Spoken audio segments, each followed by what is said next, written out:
got this one. Yeah. And then I've got an Android, one of those that I use. Literally, it's like they're Now I gotta not have like that one? Yeah, they're just it's like. And those Yeah. buttons are like, haven't those, figured out it's what's not like a special about keyboard. no, It's like, it's like portions And of all words, those and tiny they theaters just don't yep. have to they, and they're not even devices. looking. They just kind of sit there like Stevie Wonder. Just Yeah, Yep. and then they plug it into a program and it Thought the does the. concern Eddie was having. well, then like if somebody wants any, if anybody need like I had to at work because I use reread, iPads. they can meeting right is there, so- and then they Yeah. read word for word for You know, we word. had initially for reporting Yeah. system, Microsoft Surface, but when Stamina is newer what guys gets me. came though. in, Because you watch I like these, some of these, iPads better. hearings that can Yeah. go which is for fine. I know you know, I And use there's it. just- hours and hours and hours. Mhm. And the fact that like they haven't lost their mind because like when you watch some of these, Oh my God. Can I leave now? Well, we're on Windows at 6:30. it's 6:30, so I'd like to call the meeting to order of the City of Harvard Administration Committee. Are there any public comments? These would be for items that aren't on the agenda that somebody wants to address. No, okay, thank you. First item is the Public Works truck purchase. That sounds like Rob.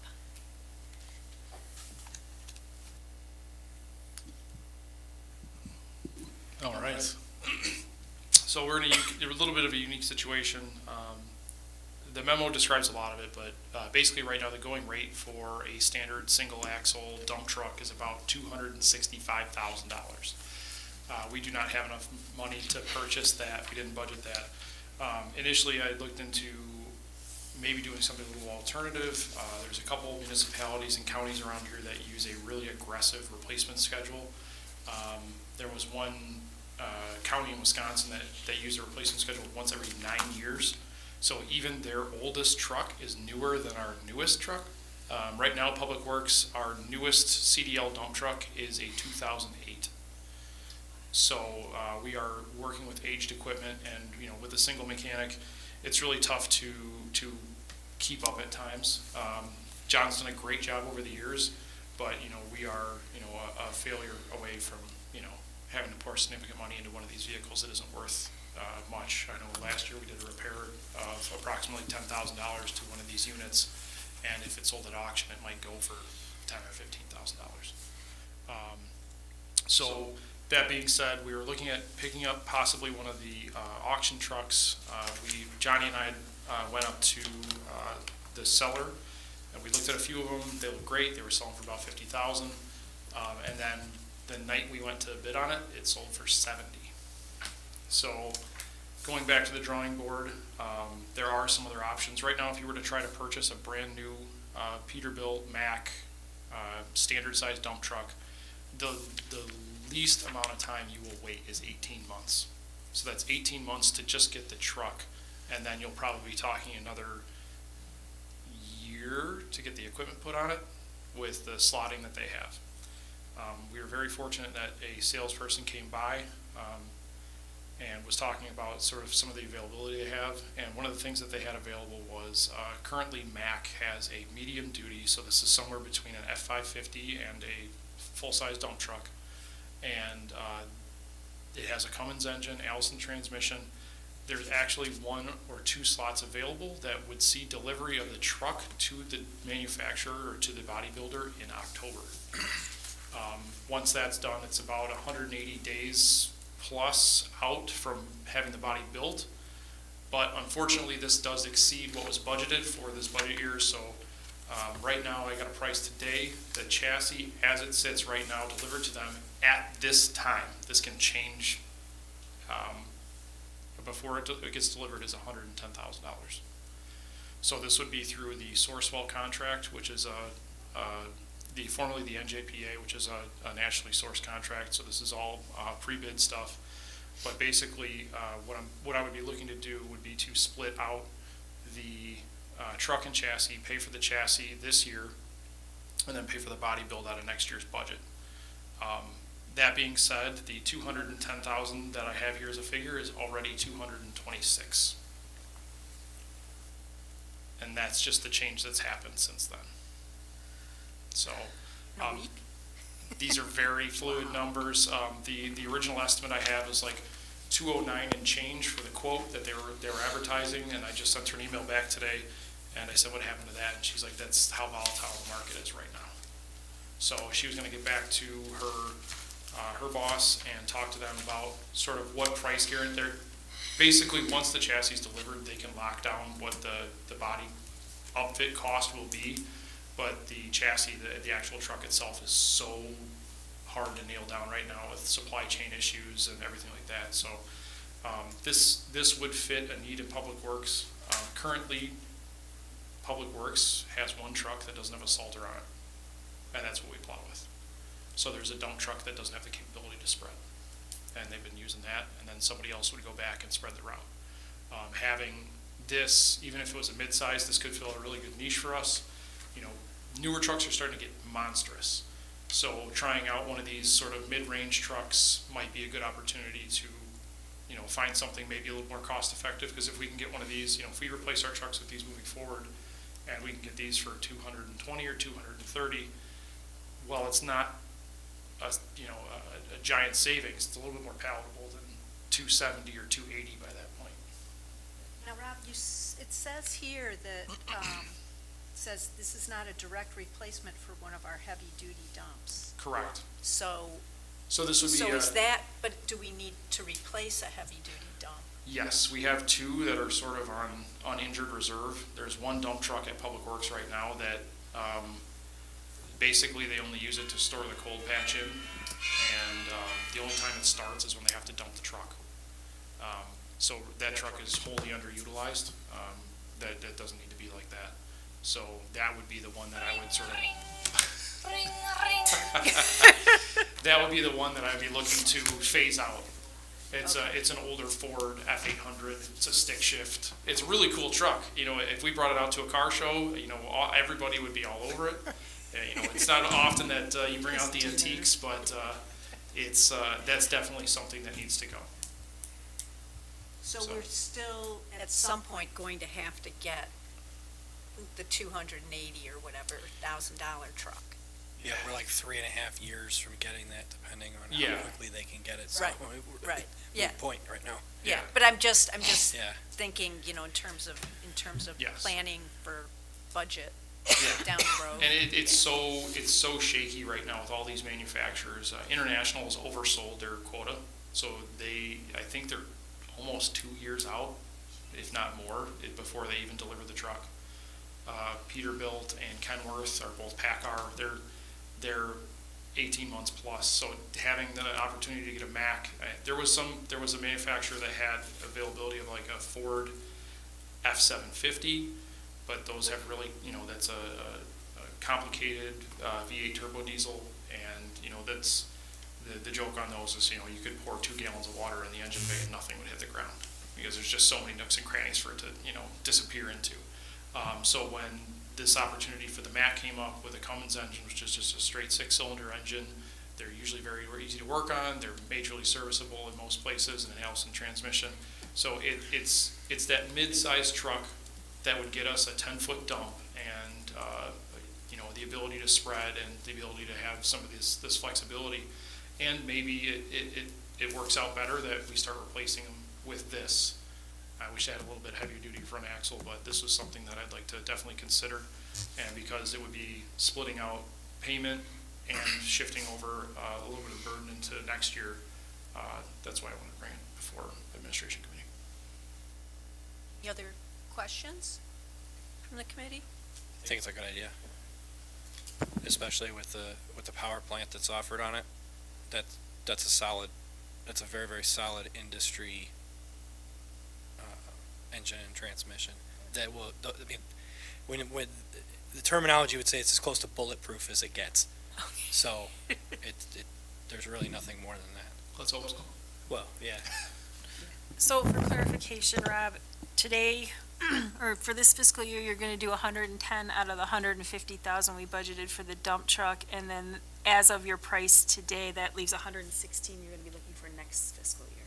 Correct. Just wanna make that clear. Thank Yes. you. Do we have a motion to approve? I'll motion to approve. Thank you. Second?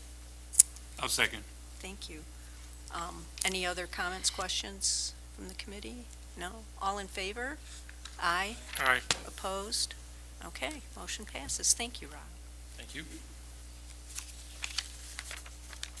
Are we still getting other things you sent, another memo? But I don't want to hit everybody too hard too quick. Just waiting for Lisa to roll on. Well- Unless it looks like this is all in the same line item. It is. Yeah, because So- it just says truck, but then there's So this was some- multifaceted on this one. televising budget? Mhm. Okay. So, since we just talked about the truck, the other half of this is with the $150,000 budgeted for the purchase of the plow truck. If we spend $110,000, it leaves $40,000 unallocated for this year. So what I'd like to do is fill some needs. And Public Works has a few big holes. One of them is being a patch cart. Right now, historically, the city has only used universal patching material or cold patch to fill potholes. It's a temporary solution at best. It pops, it doesn't stick, it doesn't bind. It's very just, make it go away, and then it always comes back. So with the truck, even though I'm asking to budget another $116,000 for the upfit of the truck next year, I would like to use the remainder of the money for this year to purchase a patch cart, to purchase a vibra plate to go with the patch cart so we can do road repairs in-house, and then finally get some shoring. The city of Harvard only has a trench box, which is very difficult to use. It's 8 feet long, 5-6 feet tall, 2 feet wide, 3 feet wide at best, and you need an absolutely clean hole with no fiber optic, with no telephone, with no water service, with no sewer service to be able to set that thing down. And in this day and age, that is a rarity in town. So in order to safely enter and exit holes, to do ground excavations, to do anything, we need something, and the shoring is something that we can build at the job site, take with in a pickup. Right now, in order to use that trench box, we have to use the backhoe, put it on a trailer, chain it down. It's very cumbersome, and it's not able to be used a lot. So with the shoring, you can build it in the hole, with boards and with shoring jacks. So that would be, being able to patch in-house, being able to effectively compact in-house, and be able to do trenching shoring operations efficiently would be what I'd want to use the rest of the funds for allocated for this year.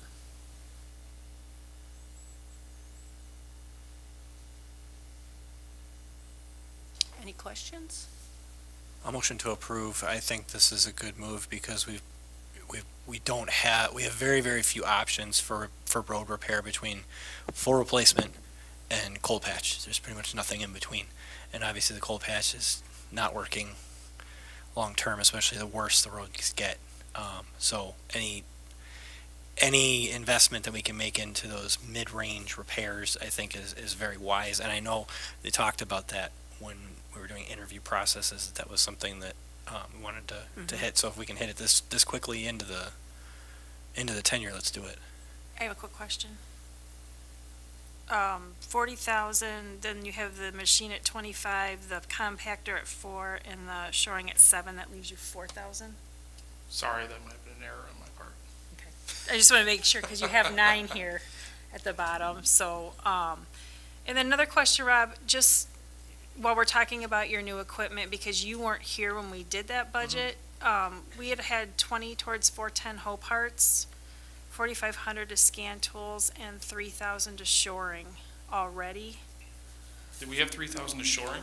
I'm sorry, we had the for plasma cutter, and yeah. you and I talked about doing shoring with that. Okay, I just wanted to see if that was still the plan. If I can use these funds instead, I would just leave that unspent, Okay. that 3,000. Okay.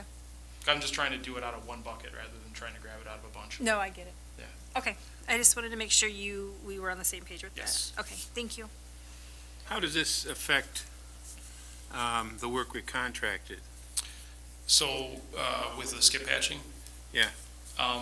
This, primarily this would be, a 2 or 3 ton hot box. It's not gonna be something where we can do giant skip patches. we have a roller. Realistically, what I'm really trying to do with this is bring this out for potholes and spot repairs. You know, right now, as it sits, with all the holes that we have opened up throughout town, I have about 3,000 square feet of patch that needs to be completed. And contracting that out adds up to be, just on a square footage, $14,250. If I go to Peter Baker and I get either N50 binder, or even if I do surface course, if I did surface course, the materials alone is only $3,600. And then we can do it in-house. And it gives us a little bit more flexibility, because right now we have holes opened up all over town, and, you know, there's 3,000 feet of gravel. And, you know, this would be something where, you know, the guys can go through, we do, you know, 10 or 15 spot repairs, and then we can just come back in and get them prepped, use the trailer, and then make these repairs as we go, using the vibra plate. And this is sort of a crawl before we walk, before we run, because I don't want to just go into doing large skip patching and repairs, because we don't have the equipment for that. We don't have, you know, we don't even have tarps for the trucks to keep the material warm if we were to get it from the plant. From a budgeting standpoint, isn't that kept separate? I mean, because I know that part of this comes from the motor fuel tax, and then part of it was just, you know, like when we do manhole covers and that sort of thing. You know, you told me before that this is all kept in separate places and so on. So the actual cold patching that we hire out for is through motor fuel. Anything we do in-house and the equipment needed to do that is through 0102 or 7011, depending on what it is. Public Works General Fund or the Sewer Water Road Fund for the street repairs. Like if they dig up a sewer main and they have to patch it themselves, we'll do that out of Fund 70. We won't do that out of motor fuel. So we have to determine what that percentage is at budget time, correct? I mean, how much we're going to apply to. Yes, yeah, and that's something that Kruk always did within the three funds, and Rob and I also Yeah, but it sounds like it's about to become more complicated, because, you know, some of this is like it got to be overlap. I mean, there's. Oh, so basically, looking at the way it was done before, you know, when Krug would have a contractor come through and do the skip patching, he would divide it when he would get the bill. You know, like X amount to this, X amount to this fund, X amount to this fund. So, you know, he sort of kept track of, was this a sewer manhole, was it a storm sewer manhole, or was this a road repair? So right now we have $20,000 in MFT for just road repairs. So that would be something like up on 6th Street, where we have, you know, we had a heave where it pushed up the curb. That's where we'd use the MFT fund. But the majority of this is really, you know, the majority of the 3,000 square feet, nearly all of it right now, is storm sewer and sanitary sewer, lid adjustments, sinkholes, things like that.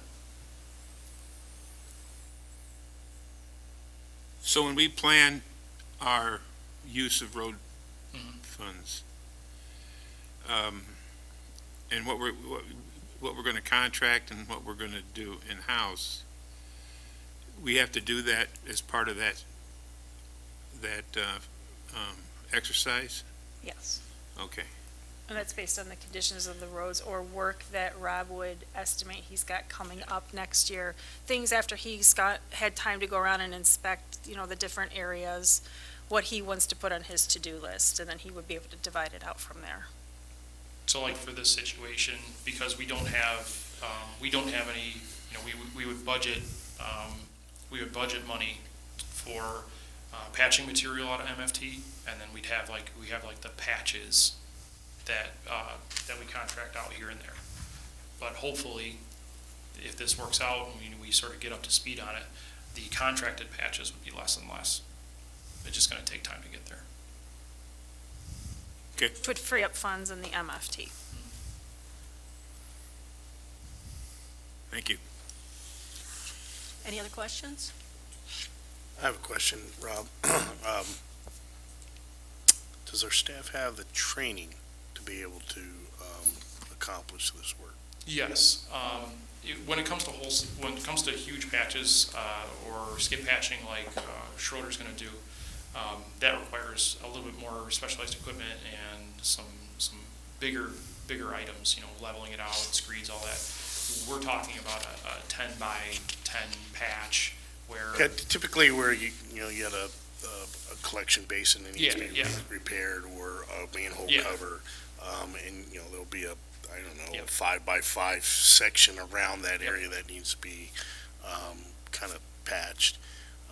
So our staff has the suitable training to be able to operate this new equipment. Because at the state of what the roads are right now, whenever we make repairs, if we make a repair to an area, that's because there was a sinkhole or there was some sort of defect where it was just, anything we do is going to be better than what it was. And I hate to say it like that, but realistically, we're going to do a single 3-inch lift because we don't have to, doing 2.5-inch lifts at this point in this stage of the game. You're just sort of wasting time at that point. We're just going to do a single lift, get it done, make it look good, and then move on to the next one, because at that point the base has been stabilized and the repairs have been made. Okay, thank you. Any other comments, questions? I think you made a motion. Yep. Did we have a second? Not yet. Okay, so need a second? I'll second. Okay. All in favor? Aye. Aye. Opposed? Okay. And now. You picked a good night. Yeah. And now it looks like there's a televising budget? Yes. So with this one, this is something that came up recently. The city has been using ARPA funding to fund cleaning and televising of sanitary mains, and those funds are coming to a sunset. So rather than continue forward and get one more last hurrah with cleaning and televising, there may be another opportunity here to purchase some of this equipment and get it done in-house. Now, this isn't going to be something as fancy as what they use. So, the machines that they use are about $125,000. So this is working within the constraints of that budget. We have $32,000 budgeted for cleaning and televising out of the CIP. I'd like to be able to use that money to purchase a jet scan, which is the camera that's pictured there. It goes on the end of the sewer jetter.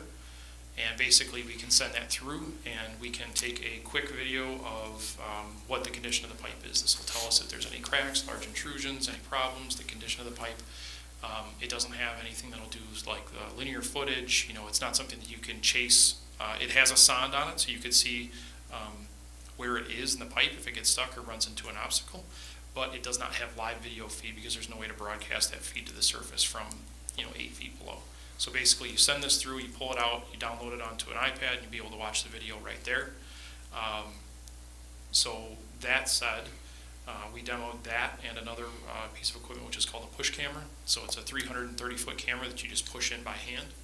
That one has the capability to do linear feet, and it also has a sonde on it, and it does view live. So using these two things in concert, we can kind of cheat our way to a $125,000 piece of equipment. So we'll be able to see if there's any large-scale problems, and then be able to send the little guy in afterwards if we do see something that we want to take a closer look at. Some of the staff brought up good points, like getting called out in the middle of the night for a sanitary blockage. We'll be able to, this can ride on the truck. We can throw our equipment in there. We can take a quick video to see if there's any issues, and then that way we can say, what, there was nothing in the pipe. We have the video to prove it, and there's no claims on our end that can be had. These are two pieces of equipment from EnviroSite. EnviroSite has a local dealership through Standard Equipment. They have training where they'll teach you how to use the stuff, and they'll also teach you how to maintain and fix it. So this is quality equipment that will last us a long time if properly taken care of. So that being said, this is something that I think that we could really use quite extensively, and especially doing some of these sanitary services, things like that, looking for blockages and obstructions. Right now, if we have a sinkhole, we just start digging because we don't know what's down there. We don't know if we had a sinkhole open up behind a business on Air, and we're looking at it and we're trying to figure things out. Is there gravel coming in? Is it a sanitary? Is it a storm sewer? Is it an old cistern? We have no idea before we open up a giant hole in the middle of downtown. So when we demoed that day, we actually used the jet scan camera and sent it up and through the alley, and we didn't see any large, large pockets of gravel, anything like that. So we were able to quickly identify that it wasn't a collapse. It was most likely a improper backfill that was made when they made the sanitary tie-in a few years ago. And now it's just starting to settle. So it saved us a bunch of equipment and time. I just want to double check on this to make sure that that would qualify under the ARPA as its equipment. It is for infrastructure improvements. I'm pretty sure we'd be okay. I just want to double check on that. But in reality, it makes sense to purchase this anyway, given the fact that we, in our capital improvement plan, if you recall, we have televising every year for the next 5 years at a cost of around $32,000 to do this in order to get our INIs taken care of, or at least identified. And the ARPA funds won't be available for that after this year anyway, and we still have it on our 5-year plan 3 years from now. So having this equipment would allow us to move forward and do that with less expense, because we wouldn't have to allocate the 32 every 5 years. So I just wanted to verify before we use the ARPA funds for it, that it's acceptable, and I have someone I can email for that, so. I'll make the motion then, as long as it's appropriate for it, to purchase it. I'll second it. This is good, this is a good catch.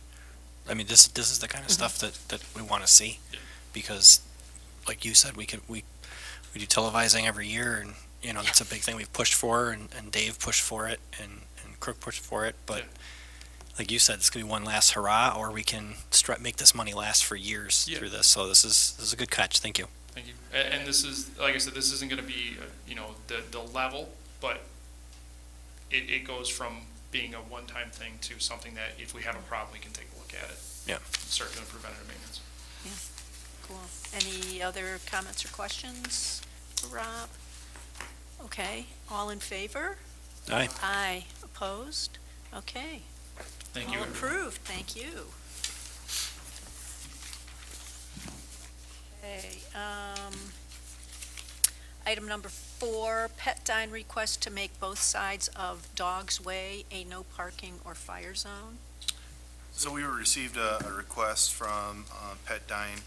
I've talked to Badger Fulfillment as well, and they're fine with taking Dogs Away and making it a no parking zone. I know we can drop off the fire zone part on this. It's just a no parking zone. This will help make it easier for trucks getting in and out. So is Dog's Way the same as Comanche Yeah, Circle? So according to Athena, it's actually Dog's Way, and I confirmed that with Ann, that it's actually Dog's Way, but Okay, Google Maps still says it's Comanche Circle. Because we get toned out, and it says Dog's Way as well for the fire alarms there. But yeah, if you go on Google Maps, you don't see Dog's Way unless you know. Fingers got it up already. Yeah, so you can see it says Dog's Way there. okay. Oh, and there is a Comanche Circle that, Yeah, Okay. so Comanche Circle comes around. Community circles is all and all goes, the way okay. around here. So this would just be encompassing just that one dead end street there. Correct, here to here, And between the two more buildings, industrial buildings. essentially. I mean, obviously, we can't make it a no fire zone, because that, Right. you just can't really do that. Right. Do we Making know it- who's parking there? They're getting either visitors or some employees from either side parking there. And I was guessing it's employees. Yeah, why would, it's pretty that- far out there, like, who would be parking Yeah. out there? Just random people.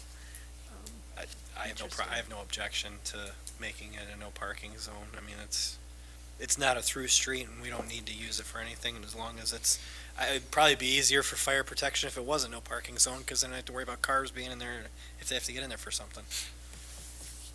I've included a draft ordinance as such. Is there a second?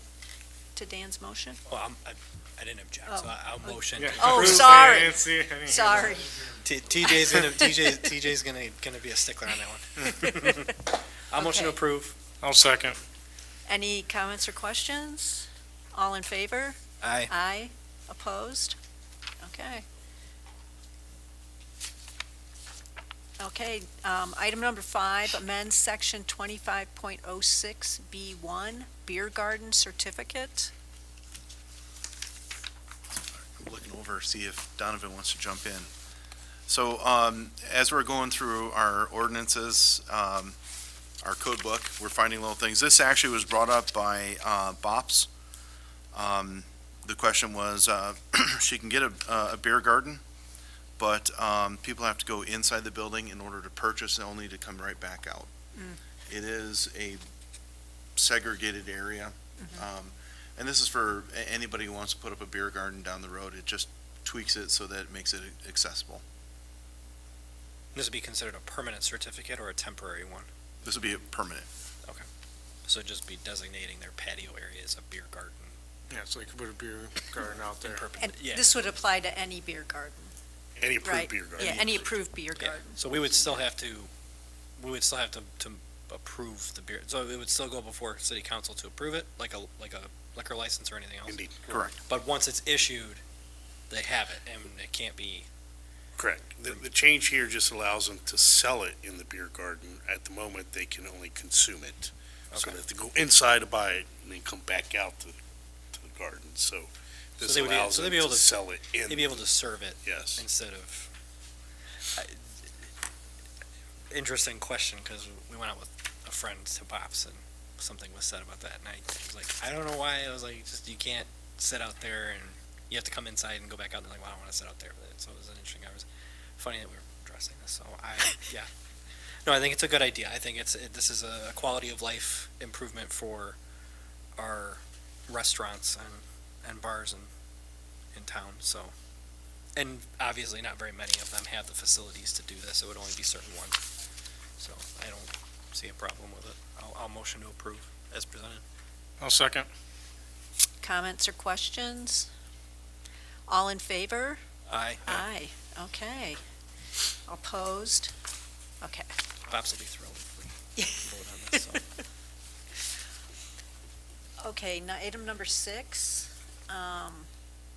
Chapter 11 nuisances. And it's actually a little more complicated than just chapter 11.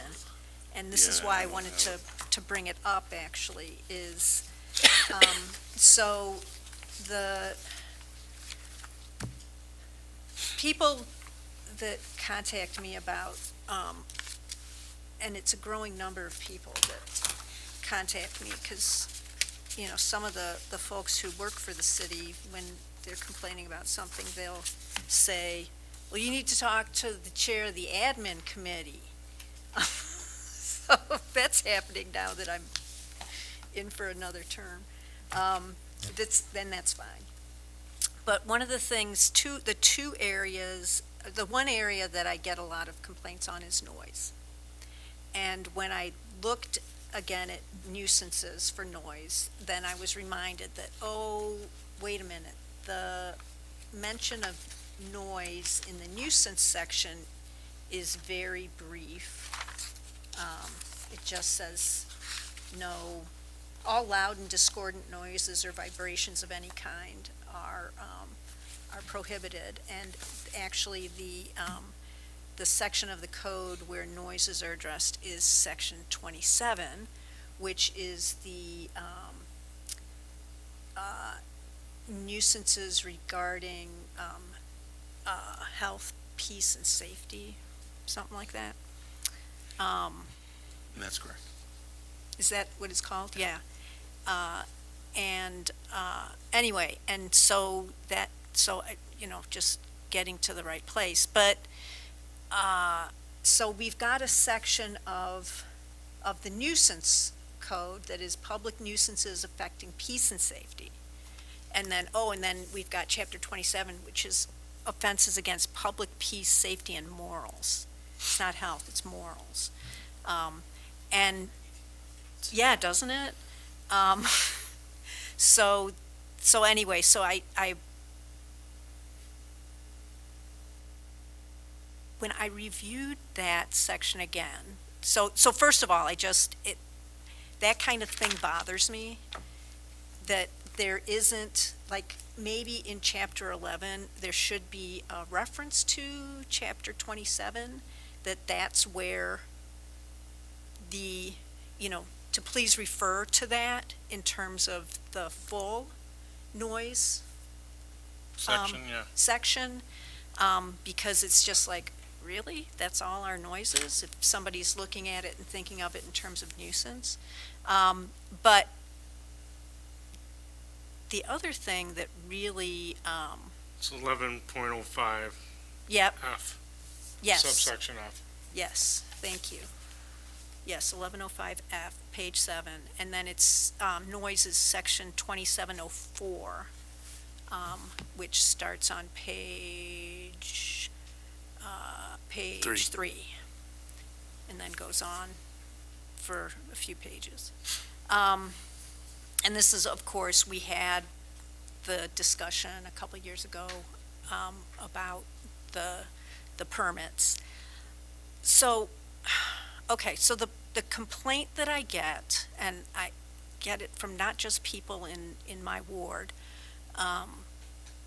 is that we have an ordinance that even under the section about the sound permit, it says, the permit shall not allow loud sounds within 50 feet, oh no, wrong one. The sound amplification device shall not produce loud sounds at a distance greater than 100 feet from the location of the device. And the complaint that I get is that when somebody lives more than 100 feet away and the music is very loud, like if there's a live band and it's very loud at their house, which is further than 100 feet away, and they call the police, they're told, well, they have a permit, and that's it. Or they're told, well, we don't have a device to measure the decibels, and so we can't do anything about it, and that's just very frustrating for people. So if we have something specified in the code, then we should be able to enforce that. Otherwise, we shouldn't have it in the code. So I wanted to bring that up to the committee. Well, if we remove the wording that says, restricting the 100 feet, if we were to just strike that out, technically you could make any noise as far as you want, because we wouldn't distinctly say that there's a limit, right? I would assume that that's Right. kind of how it would And default. is that what you would want? If it's not illegal, it's legal technically. The other, if we were to assign, let's say, a decibel to it, the only issue that I see with the wording is that shall not produce loud sounds. What's a loud sound? Well, we What's that? do Loud define sound, that, though. But a loud sound is to who? I And mean, how we does it do apply? we prohibit any stationary sound or noise of any 10-minute measuring period which exceeds the following limits is prohibited, and it's 60 decibels in a residential district. So I would say that applies. Would we be able to apply it in that way, the way that it's written? The way that it's currently written? Yeah. Would you be able to apply those decibel, that decibel restriction to that clause within To the 100 feet? Yeah. Considering where, how it's structured in the ordinance, I want to Yeah. make sure that we're legally able to apply Right. it, because if it's written the wrong way, we can't. Right. Yeah, I mean, would be able to, but it sounds like the issue is that the police are saying they don't have a device to measure the decibels. They don't have a device. I think we were talking. It must depend on who's there, because it's either they don't have a device to measure, so there's nothing they can do, or they have a permit, it's okay. So, I mean, there's paragraph F that talks about assessment without a sound level meter that you could potentially beef Okay. up. Just, the thing I don't love about the city sound permit is it says sound application device shall not produce loud sounds. Well, what does that, like, what I Yeah. think is loud and what Yeah. anybody else in here thinks Yeah. loud might be Yeah. different. Yeah. So I think that either you cite back to the decibel level, but if we don't have the equipment for all our officers, then maybe we need to cite to, just an objective standard that the officer would basically have if it's like disturbing, people that are 100 feet away or some distance like that. I think it needs to be more specific than loud sounds. But Okay. but some objective standard that the officer could say, I'm X number of feet away. It's it's impact, some objective standard where then the officer could issue the ticket based upon that. Yeah, I think when we talked about this a year or two ago, I think the chief even said that at some point we had some decibel reading equipment, but it was incredibly outdated and wasn't reliable, and when they did try to use it in the field, what they ran up against was the person turns the music down for a while, and then they turn it back up. So it becomes difficult to police. Not to say impossible, but becomes very difficult. Yeah, we did go through that. Yeah, because we were round and round. I will state that in a very recent occurrence where the police were called several times, they were issued a ticket because they kept getting called back after being told to turn it down. So there is some relief, but I think it took 3 times for that to happen. I will say that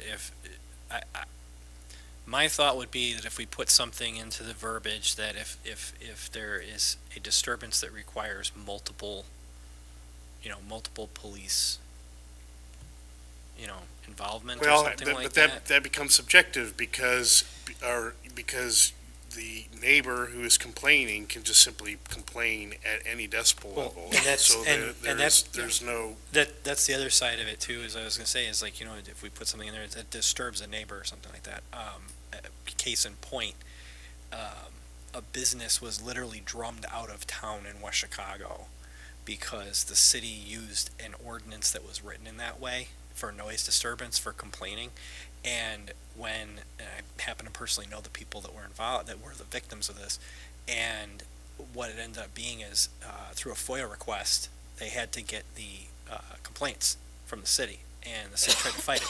Turns out the person that made the complaint lived 10 miles away and made over 300 complaints in a period of 6 months, and the person happened to know somebody on city council that didn't want the restaurant in the city.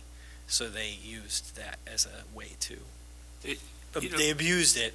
And Yeah. I think that depending on how we word disturbance, like maybe they have to be within a certain distance of it's hard because you could have somebody that says they're incredibly disturbed by somebody's noise. Yeah.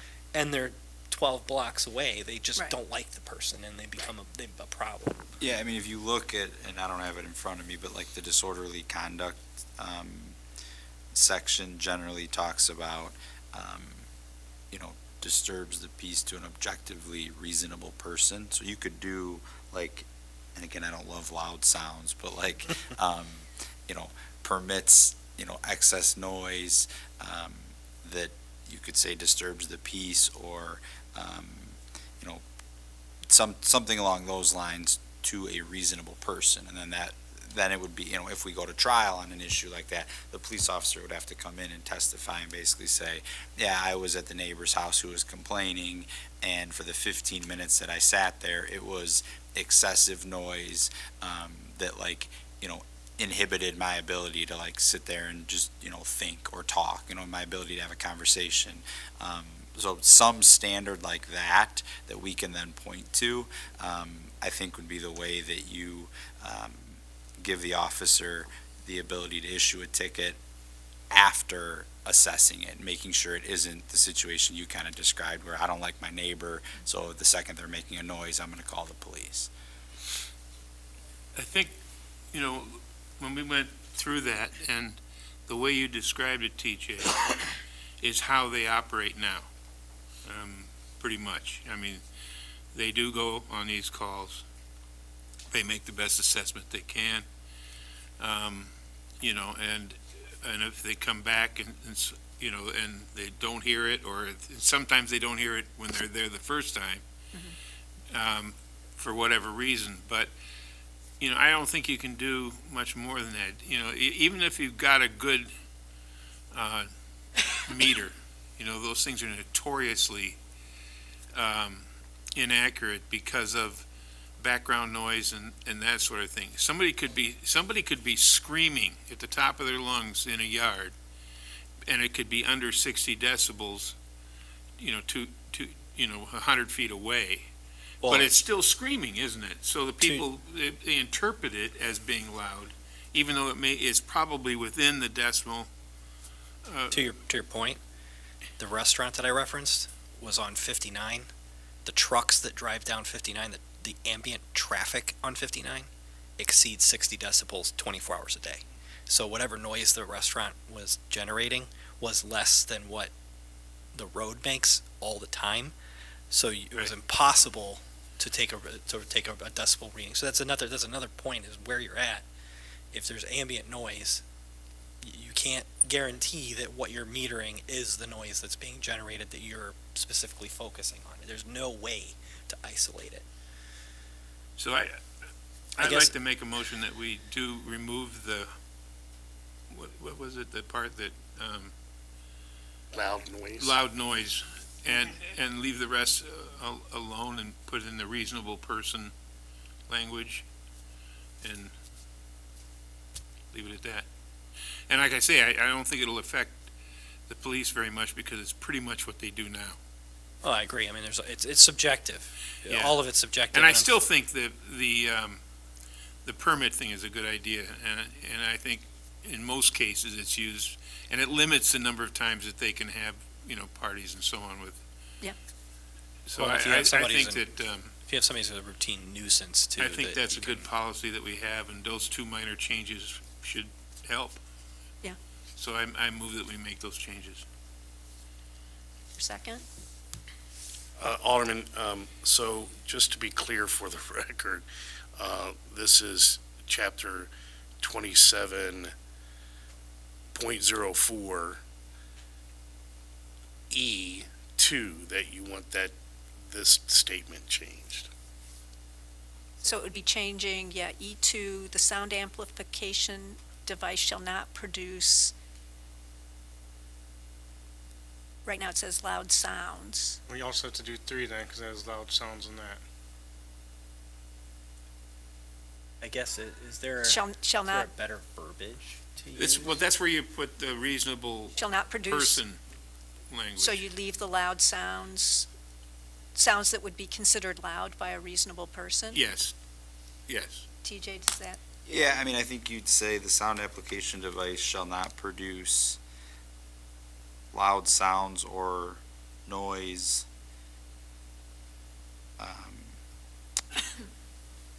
which would cause, Gained by a reasonable person. which would cause to be- distress to a reasonable person, or which would, it's like distress, adversely impact, Disturbance of the peace. correct, disturbance of the peace to a reasonable person. You got that, Lou? Word for word.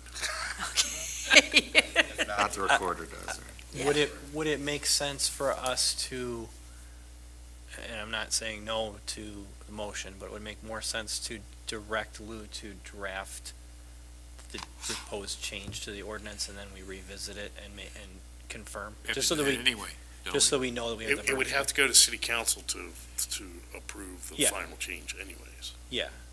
So, okay, so in this case, motion direct Lou, he writes something up, we can put on the next. Yeah, we can have it on the next Meeting. agenda. Are you doing subsection 2 and 3? Next council meeting? Yeah. Well, next council meeting, that we would approve it, or Yeah, why that not? our Why we committee gotta- would? Well, Or- I would say if we draft it, Okay, let's just send it to city council. okay, Because we already know what we want. yeah, It's just a matter, I just want to give Lou the time to draft it before we Yeah. say this is what we recommend. okay, so we just directed Lou to, Alderman, is that your motion? Yes. any other comments or questions? So just to clarify, I know he's drafting it up, but is it also gonna be 3, cause that has loud sounds as well in there? Yes. Said 3, Subsection 3 of E, yes. Covering 50 feet of school or church. I would make it consistent. Oh, and then if we're doing that, then there's 2B. Then let's have him look Wait a at the, minute. Let's help out here, since we're going, how about, instead of trying to get it in front of council, I'll go through this. Okay. Make the changes, I'll issue a red line, and then bring it back to the next admin, committee meeting. Okay? Yeah. Rather than go line for line through it, That- I'll go through it. That's Yeah. a good idea. Okay. Okay, Do you amend your motion? Or withdraw your motion. Yes, I withdraw my motion. Oh, there we go. Easy now. Done and done. Okay. So now, do we have any concern, just still on noise, with the whole beginning of general prohibitions on noise is all based on decibels? My thing is we have to have realistically, we have to have something about decibels in there, because we have to have something I would leave that. to go, we have to have some objective base to go back to, because, I'm no lawyer, TJ's a lawyer, but if you don't have anything in there, you have no ground to stand on, because that'd be the first argument that somebody would make, because they'd go in there and be like, well, they don't even say what loud is. Yeah, I think just from like other municipalities where we've had this issue, where it most commonly comes up is, let's say a bar is having a live band, okay? And they're playing Friday night, Saturday night, and a neighbor, our neighboring property is like, look, I can hear it.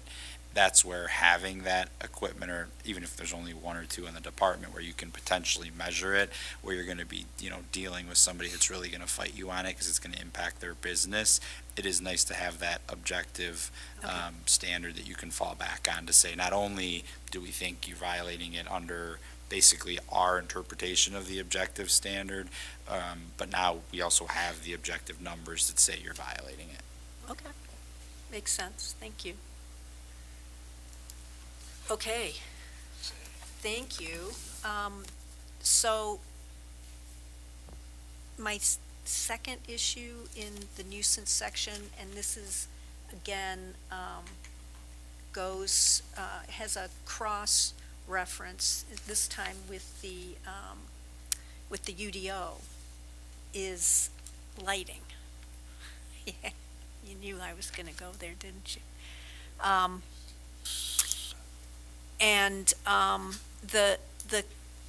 This is actually something that I've observed as I've had more late meetings in Woodstock and driving home when it's dark, is there are what seems to be a lot of businesses along 14 that have put up very tall LED lighting for their parking lots. And some of them have it pointed down, which is great, that's how it should be. Some of them have it pointed straight out across the parking lot, and it's completely, it's just like shining right directly so that you're seeing it as you're driving, which is contrary to what the code says. And let me find You're talking just surface lighting, not signage lighting. Correct. This is like lighting for the parking lot. Security lighting.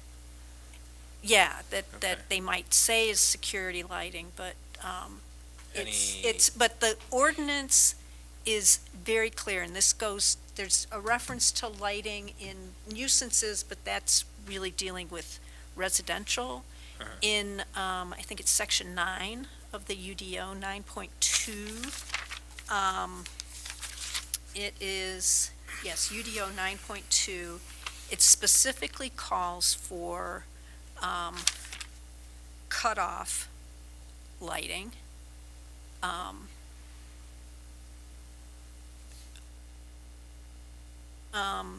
Okay, yeah. Yeah, so that it's like no, if you don't have any cutoff, it means the light's just going all around Yep. it. The UDO requires cutoff lighting of a 75 degree or less. So, that's, about like this, from the light source down. Plus, the cutoff luminaire must be designed to completely shield the light source from an observer 3.5 feet above the ground at any point along an abutting lot line.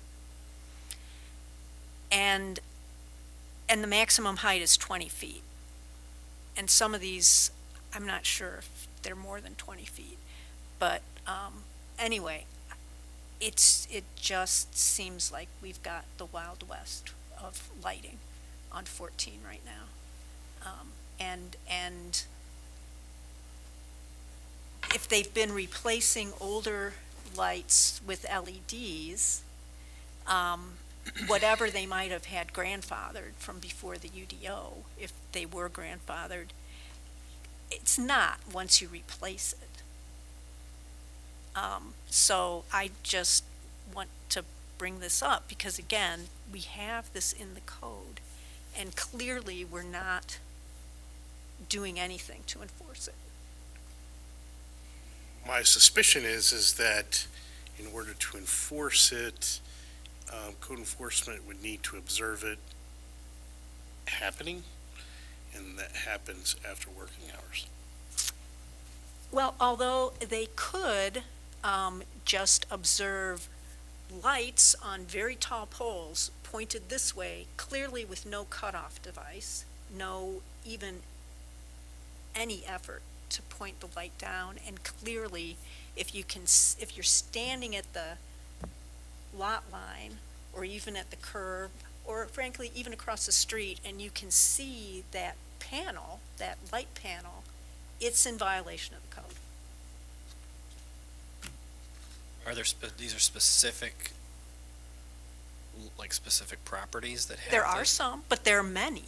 I mean, it's not, I mean, once I started noticing it, there's a lot along 14 where it's just, the lighting is just, clearly visible from the road. And, if it's a business here or there, it's like, okay, well, maybe they're just grandfathered from when they were built, but it's a lot. I mean, it might be something worth looking into to see if we can. Well, I was gonna, sorry to No, cut go in. ahead. One of the things we can do is, and this is just a suggestion, is to essentially do like kind of like a PSA. We'll do a nice little letter to emphasize the fact that the lights, pointing out the code. Just a little blurb about LED lights are different than the previous lights, so if you've recently changed them, make sure that they're angled properly and then send that out, just to at least make everybody aware, and then proceed from there. So those who are already in full compliance and know they're in compliance are just going to ignore. Right. But those who weren't aware of that impact of the LED lights, well, they're now aware of it. Yeah. And that Because, makes it a from lot- their standpoint, I get it. I mean, it costs a lot less to have the LED lights, and from a wattage standpoint, it actually is rated a lot lower than the incandescent or the halogens. But from a light production standpoint, they're quite high. Do we have any verbiage anywhere in there that refers to lumens? We do. Yeah, going back, well, since I started, the several plans that I've seen so far, Dunkin' Donuts, Starbucks, the photometric plan gets sent to our engineer, they review it per the requirements of the UDO, and come back if the lumens exceed what's required, and height and location and things like that. So I think that's been going on since the UDO's come out. Before that, I don't know. what Yeah. happened. Some of these businesses might be from before the UDO too. Right, but the lighting's new. Well, correct. Yeah. But the issue with LEDs is people generally believe that LEDs are just naturally brighter. It's more of just the fact that the lumens are how we have to measure them as opposed to the old light bulbs being wattage. Right. So that's why it's important to have the Yeah. lumens verbiage in there. But apparently when a business is replacing their lighting, Yeah. they don't have to get a permit for that. They're just replacing their lighting. And so if their lighting was incorrect before, Yeah, we don't get a chance to, and then we don't we're get a not, chance to it's police not it. getting reviewed. Yeah. I think it's just a matter of leaving here when it's dark, driving up and down 14, taking an hour or so, figuring out who's not in compliance, and like Administrator Leone said, send a nice notice to them, letting them know, giving them a reasonable time frame to fix it, meeting with them if needed. You know, looking at that graphic, a lot of most of our streetlights wouldn't pass that. This is public roadway is not subject to the requirements of this section. Yeah. I'm just saying. Well, I mean, we generally don't Yeah. consider public roadway This is- lighting a nuisance anyway, just Right. because that's a public safety I thing. just can't tell the difference. Yeah, well, yeah. Yeah. Yeah. Yeah, I like the idea of just notifying, because I mean, obviously we have to, with as much development as we're talking about seeing in the near future, Right. we're gonna have to be very Yeah. aware of this, because light pollution can become an issue very quickly, especially if it's not, you Right. know, if you're not, if you let it just And if we go. have new businesses going in that are being held to the standard that's in the ordinance, and then they're across the street from somebody that clearly Correct. just is lighting the world. And just along that point, I mean, the older lights, the incandescents, just cast light. LED is more directional. And so the original angles to try to cast the light over the parking lot as much as possible, now that LED light's making it more like looking at the sun. So again, if we send out a letter, and even after like one of our meetings or something, we could maybe take a stroll or a drive up and down 14 just to see. But I think being fair Yeah. and reasonable to everybody would be to at least give them an opportunity to correct it. Yeah. Or at sure. least ask more questions from our staff. That's great. Thank you.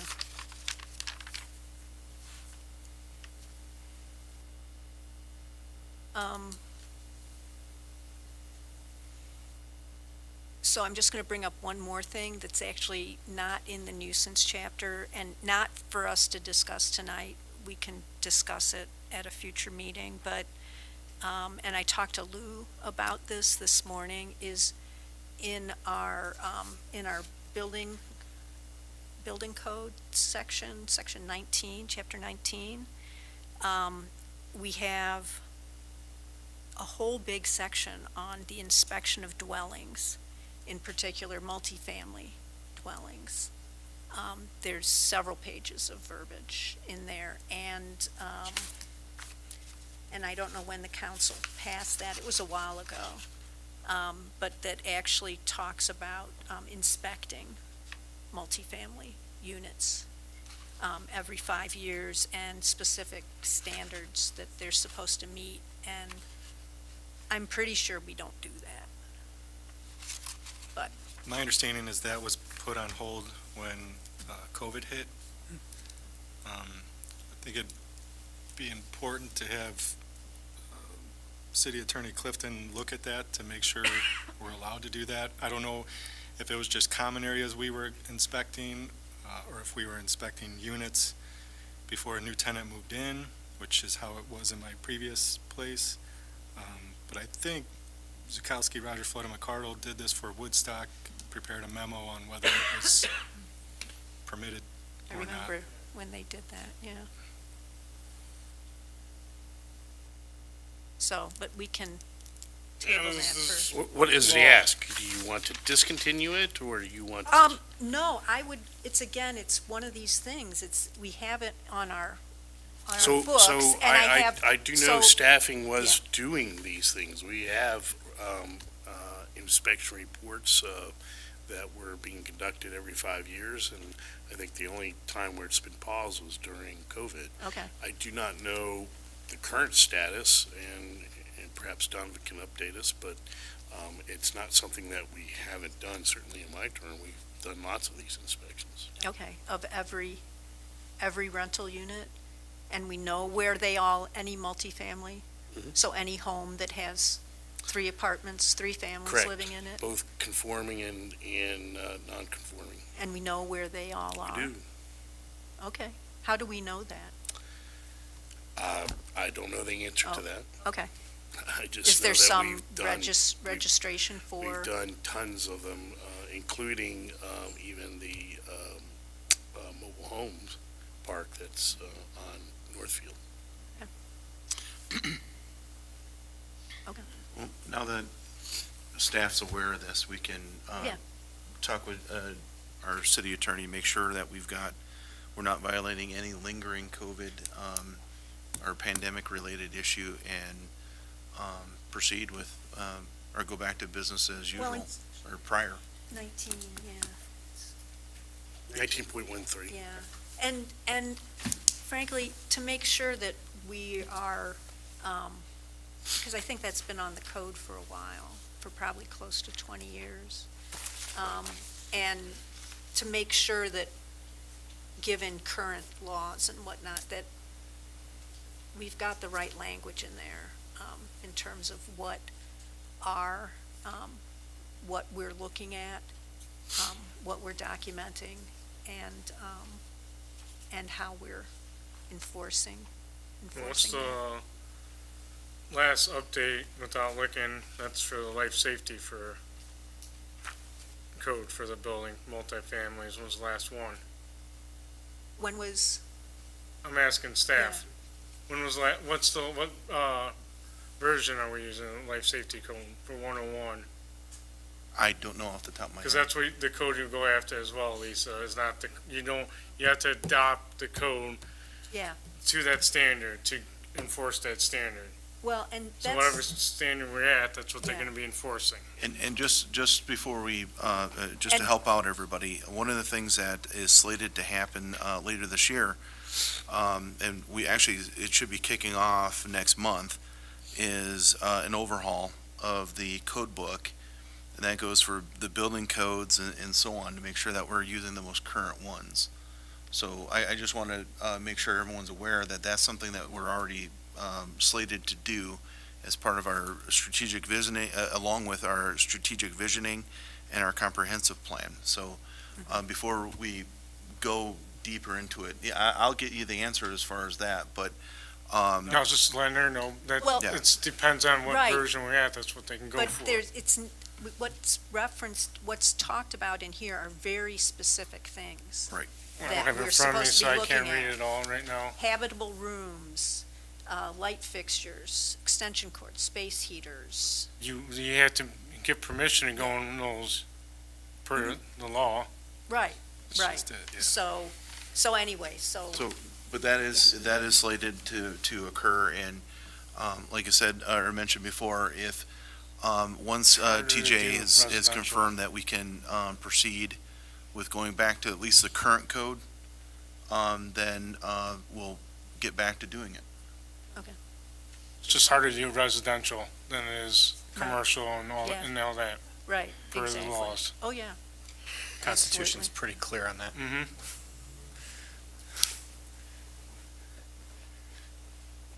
Okay, thank you.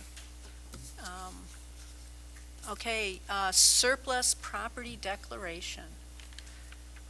Real quick, in front of you is a colored list of the, on the list that was in the packet, the phone system, multiple items on file. I didn't have it ready yet, It's for Exhibit the A. packet, so it's it's part of the hard copy handout, just, for your reference. It should be like, It's that one. It's that colored one, yeah. And the phone It's the system, phone system, that's the old Okay. phone system, and we're gonna be able to auction that. It's, I don't know how much we'll get, but it's incomplete. I mean, it's still in it functions well, and I have the complete, everything that I need to send that to auction, so. maybe we'll get a little bit for it. Buck or two for it. Yeah, right. If anybody wants it. I make the motion. I'll second. Any comments or questions? And just so TJ feels a little better at night, when it comes to the computer system listed here, we did pull the hard drive, so that we have that for FOIA purposes. And I just have to say, I'm sad that now the tornado sirens will be gone. But hope somebody else enjoys them. We have actually interested buyers already. Okay. So all in favor? Aye. Aye. Opposed? Okay. They don't use them to violate the noise ordinance. Be the person that hacked the system with their laptop. Right. Alderwoman, I did want to interject, just doing a quick review of email, that the last inspection that I see that code enforcement conducted on a multifamily home was in February of this year. Okay. So it is ongoing. Okay.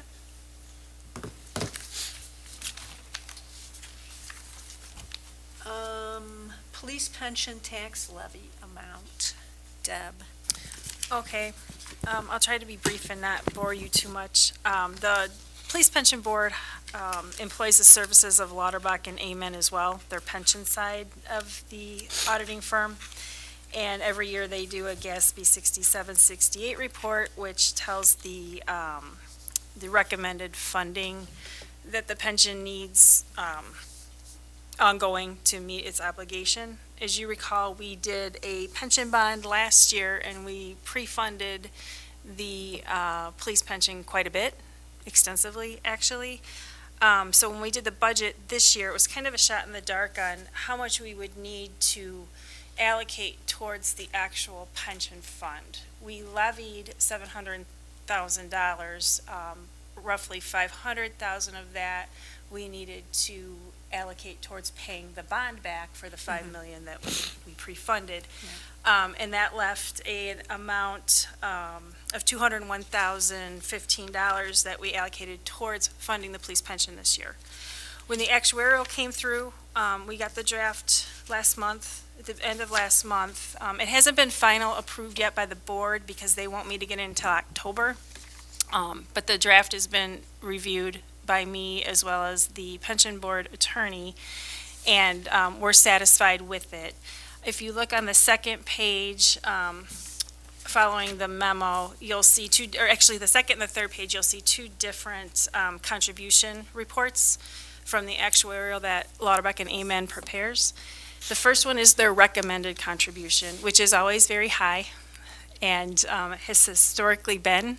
We have always tried to meet somewhere in the middle of the alternate and the recommended. And actually, Dave was always diligent in funding higher than closer to the recommended than the alternate. But at this point, we don't really need to do that extensive of a funding based on our bond. So you'll see the current valuation was $617,856 for the recommended contribution. That's highlighted in the yellow. And then on the third page, highlighted in the green, is their alternative contribution, $241,177. That would be the number that we would be aiming for. And as I stated at the beginning, it was kind of a guess as to how much we should levy and put towards the actual fund. So we're a little bit short from the recommended alternative contribution.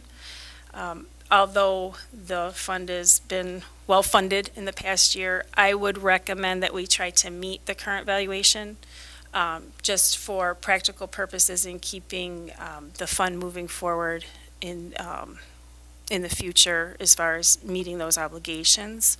So we would need to do a budget amendment from our original budget of $201,015, increasing that to $41,000, or by $41,000 to a revised budget of $242,000. I just rounded up $242,015. $242,015, excuse me. So that would require actually two budget amendments, one for our transfer out fund, which goes from $950,290 to $993,950, and the other one for the revenue fund in the police pension, property tax, 201,015 to 242,015. So where's it coming out from? It's coming out of the general fund, Oh, okay. and it would be going into the police pension fund. So this would be above and beyond what we levied. And actually, our levy came in a little higher. If you look on the page highlighted in green at the bottom, I just hand wrote, our final levy was 704,299. The bond payment is principal and interest fixed for this year is 498,985. The original transfer subtracted out, we were over by about 4,300, so we're actually I'm asking to transfer from the general fund the 41,000, but we're only having to come up with 36,700 extra. And there is adequate funding at this time to do that, so it is recommended that we try to fund it at least to the alternative contribution amount that was reported. Okay. Any questions? I think that Deb's wise to stay ahead of this because this is something that you get behind on and it'll eat you alive real quick. Yeah. As we know, because Yeah. we had to take out a bond. So a motion to approve? I'll motion to approve. Second? Second. Thank you. And this also gives Lou and I a better idea looking forward to next year, what we're going to need. Like we said, this year was kind of an odd year with the bond. I mean, normally the 700 would all go in there, but we had to factor Just for some the of that note, out. it was an educated guess. Yes, okay, we'll revise that as well. On the wheel. All right, thank you. So, and all in favor? Aye. Aye. Opposed? Okay. Motion passed. Okay, discussion on regulations for backyard chickens. And I found the March 2018, there probably aren't enough copies for everyone, but Lou has a copy. March 2018 draft of the Unified Development Ordinance that had a section on chicken coops as an accessory use.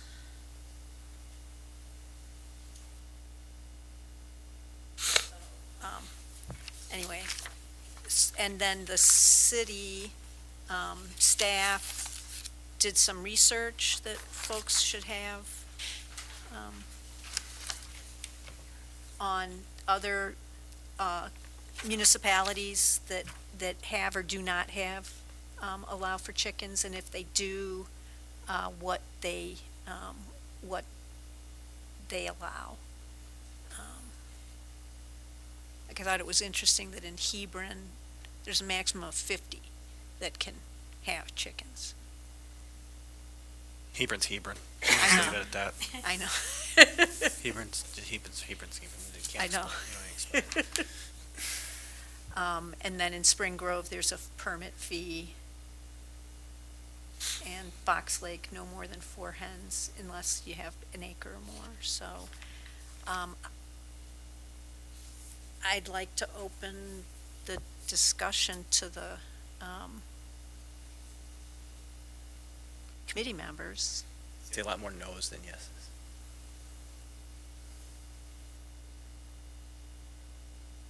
So I Observation. came to Harvard from Fox Lake, where we allowed chickens. I believe that started in 2013. I started there in 2014.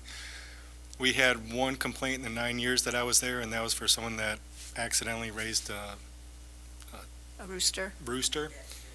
And, but we called them and they understood. They were trying to find a home for it, found a local farm to take it. Their permit fee was $50. There wasn't an annual renewal or anything like that. They would submit a plan of their coop and things like that. And we'd go out and inspect once the coop was up. We averaged about 3 permits a year, so it wasn't like the floodgates were open and people were applying every day. A lot of those people ended up doing it for a year or two and then thought it was too much work, so they got rid of their coop. Those that were doing it loved it.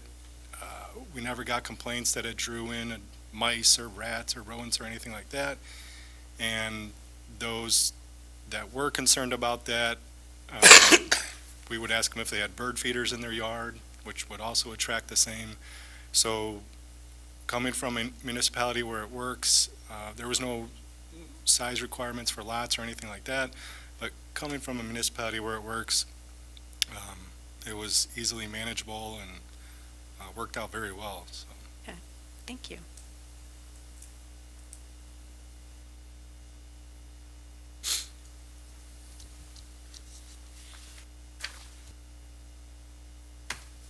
Any comments?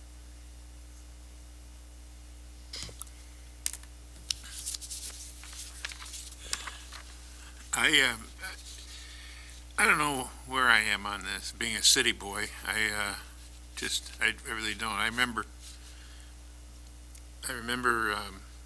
when I was a kid going to my grandmother's, and they lived in town, and the neighbors had a chicken coop, and we'd always get ourselves in trouble playing with them. But anyway, I don't know. And, the idea came up at the city council and for a variance, and I think that what intrigued me, though, was the idea of an R1 zoning for a large lot. And if nothing else, on an experimental basis, it might make some sense to where it's more spread out to try something like this and keep the other residential zones chickenless for a while. We haven't heard from the people who really are against this. They haven't heard about it yet, I think, is the problem. For the record, I will say that the issue has come around many, many times. And prior to the UDO, the chairperson of the committee that had jurisdiction over this refused to listen to put it on the agenda. When the UDO came about, we specifically asked for this to be included so that city council could make a decision. And at that time, the city council chose to remove it from the UDO. So I don't think it even came to the council. Well, I think it was removed at the zoning board. Yeah, so it never made it for, there was just a lot of dissension about allowing it to happen. That was then. This is now a different city council, so it's up to you to determine what you want or don't want to do. How many properties, if we were to do an R1 large lot, like let's say an acre, do we know how many properties would qualify for that? Well, it's both sides of Marengo Road. Well, what I'm getting at is I'd want to know, like, how many lots are we talking? Specifically the number. Because the only thing is if we were to do some kind of rezoning ordinance, Where's all the that. map?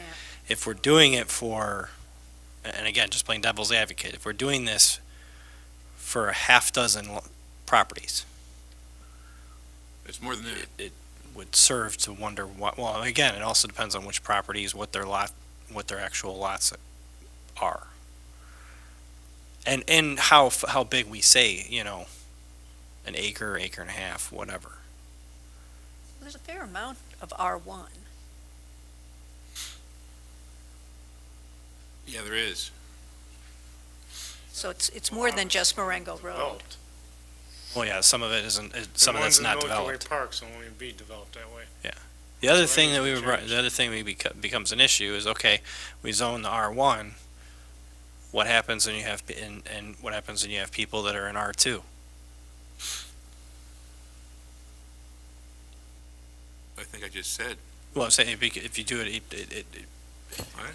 you'd be segregating out specific lots and then people Yeah, that don't 'cause they're follow small. it. Yeah. Yeah. Yeah, But how would you make the precisely. argument? I mean, I'm just playing devil's advocate. I'm not saying Well, yes or you no. do like, which one is it? The one that has the 4 and 8. So do like Fox Lake, 4 hands for the R2s, and then you can go up to 8 for R1.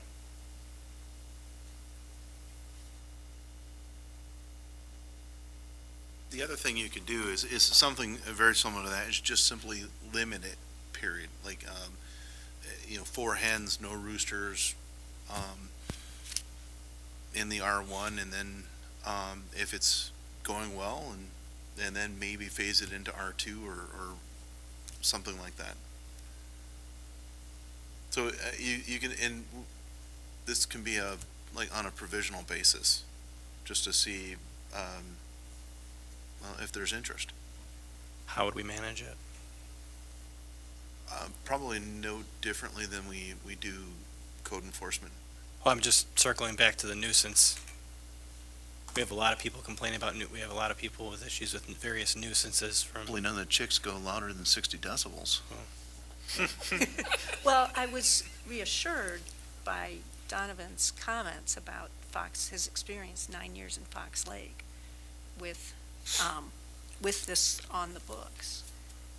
And not, I mean, one complaint that was because the baby rooster got big enough to start cock-a-doodle-doing. Donovan, do you have a recollection of how many permits were issued in Fox Lake? Over the 9 years, I would say 25 at most. Fences had to, yards had to be fenced in, no more than 4 hens, they had to meet setbacks. And, you know, we got more complaints about dogs than chickens. So I think it's everywhere. I know some municipalities, like our neighbor to the east there, they wanted to do a pilot program allowing 5 or 10 households to have chickens for up to a year to see how it goes, you know, learn from that experience and then create regulations, but I don't think they ever went through with it. Since this topic is being brought back up, one of the things that can be done, Fox Lake, can you come back?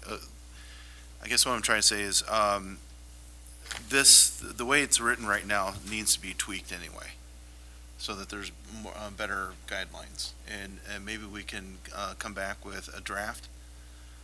Let this kind of circulate in the public as well to see if there's a lot more interest or concerns either way, and come back at the next admin meeting with a draft. So a draft ordinance? Yeah. And with all the requirements in it and so on? Correct. Versus this is too vague or generic. Thank you. Let's come back with something a little more specific. And then you guys can tweak it as you're Right. comfortable with and see if you can get to a consensus. And then this way, it'll hopefully answer a lot of your questions right off the bat. And for those 3 towns that allow them, I can submit FOIAs or just contact them to see how many permits they average per year over the last 5 years. So I'm wondering, Sarah Thompson, if you had anything you would like to share with the committee as we're having our discussions. Sarah is the... Deb, yeah, microphone. Yeah. And then state your name and address. Sarah Thompson, 319 Marengo Road, and I don't know. I don't think there should be a limit for lot size. I think it should just be allowed if you can meet setback requirements. Chicago allows chickens. I don't think they even have a limit on the amount of chickens you're allowed. I also think 4 chickens is not a lot. If anybody's actually kept chickens, they know that 4 chickens is not a lot, and I'm on 3 acres, so I think if you did some kind of limit, maybe in town, under certain, I think it's, like Portland has, it's like a half an acre, you can have 4, and if you have an acre, you can have more, so something like that, where maybe it ramps up as your acreage goes up, so that maybe after a certain amount, like if we were on 3 acres, we could have 10 or 12 or something like that. I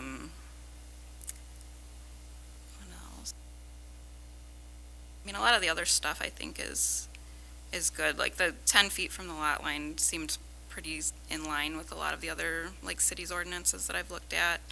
Hens only is usually recommended, although they do allow roosters in Chicago. And I believe like New York City too. In every borough they allow chickens. There's also no limit there. Somehow it works.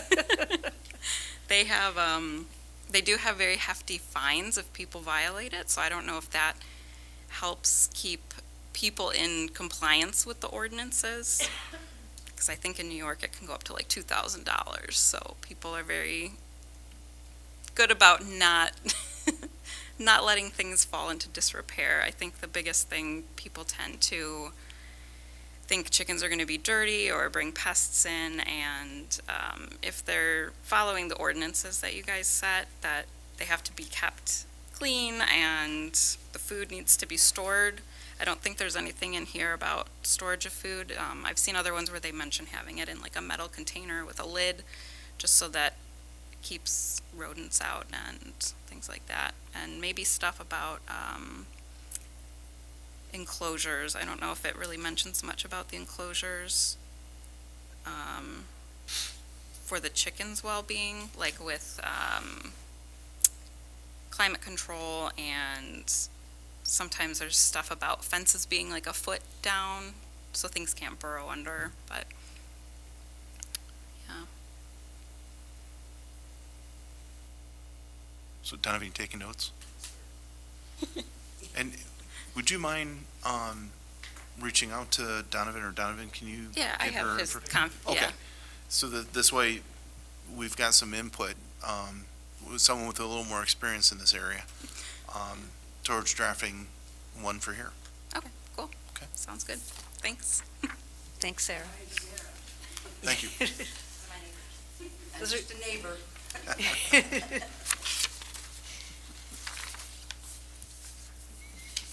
Okay, so we'll just give direction to Donovan. To staff, To staff to prepare, an ordinance, and, yeah. Do we need a motion for that? Nope. Okay. Okay, thank you. Number 10, schedule audit review in September. Yes. I know it's really fun, and you're welcome to stay. but- You're like 75% through the meeting. Come on, stay. Bye. Good night. So the city audit is completed. It's been reviewed. We're just waiting for the final distribution. And then, as you know, yearly, Matt Barron from LNA comes out and presents it and explains the highlights, and he needs a date for that. So I just requested this be on the agenda with Alderwoman Haderlein so that we could try to set a date now, so he can also plan his schedule to come out. He drives a couple hours, so. So Matt, our normal meeting date would be September 13th. Does that work for you? Yep, I already took that day off, Oh, beginning of the okay, year, okay. Wow. just Dan to and come to the Charlie? meetings. Going above and beyond. Oh, wow, okay, Civil servant dedication there, man. yeah, no kidding. Okay, so September 13th, 6:30? 6:30 here. Thank you very much. I'll let them know tomorrow.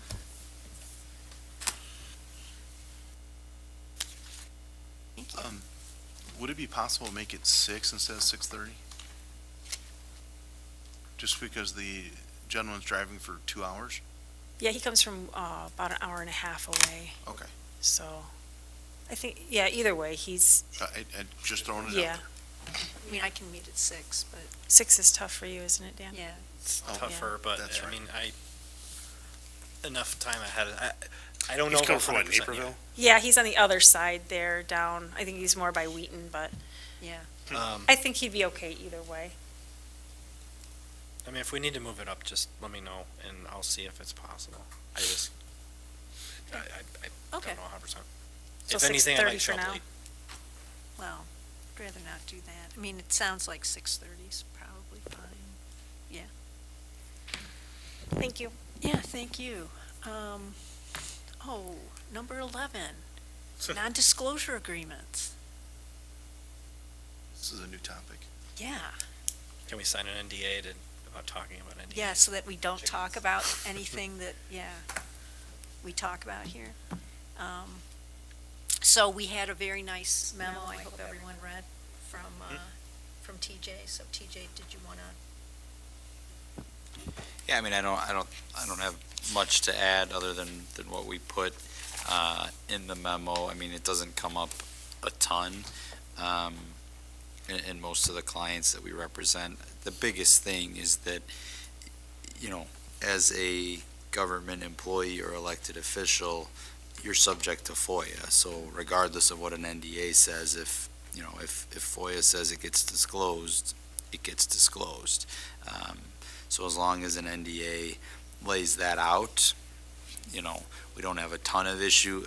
We just also don't think it's a great look if city, you know, officials are entering into NDAs a bunch, right? There's obviously certain situations, and I think the Motorola plant was a perfect example of that, where it is necessary, but I think for the most part, our position should be, we're not signing an NDA, unless, you know, an exigent or a specific circumstance that warrants it comes up. So are any city officials or staff under an NDA with the glove company right now? Yes? And what are I'm just curious, what are the boundaries of those NDAs? I mean, can you still not say the name of the company publicly? Well, the name of the company is in the public domain, so Right. that's not applicable to the NDA. The information that the company has shared with us is what is bound by the NDA, their proprietary information that is not for public digestion.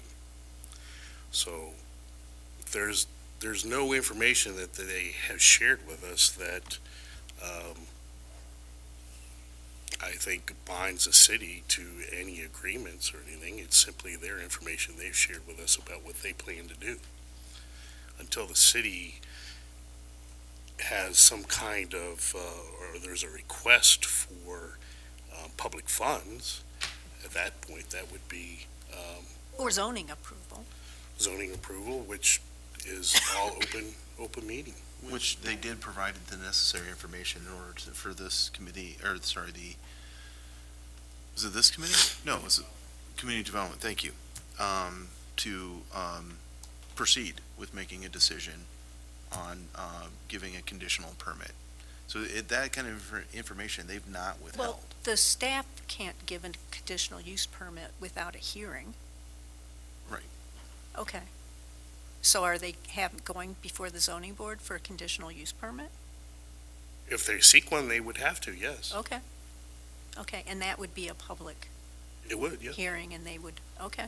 So Yeah, we just. you we just have went over zoning. They non-disclosure had agreements so they with have to CAI request a permit. and two separate? That's not correct. No, we have a NDA with the tenant, U.S. Medical Glove. Only the tenant? Correct. You do not have one with CAI?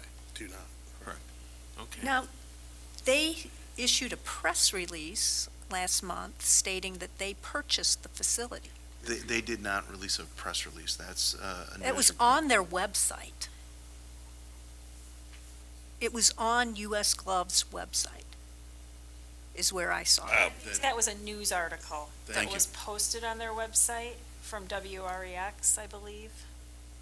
If you look at that and then you drill down and actually look at it, it was a news Saying that article. they owned the site, Yes. and they posted it on their website. Yes. And so I'm not supposed to conclude that they own the site? You can come to any conclusion you want to, Alderwoman, but I would search county records, property tax records to determine So who the Kai owner still is. owns the, The is property was sold within the Kai organization because they're a fully vertical integrator, developer, so Kai is still the entity that owns the property.